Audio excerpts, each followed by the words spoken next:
Hello everyone, hope you're doing great. Welcome to my YouTube channel.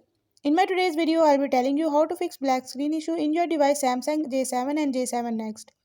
So if you're facing white screen or grayscale screen issue in your device Samsung J7 and J7 Next, you can fix it by following a few steps which I'll be sharing with you in my today's video.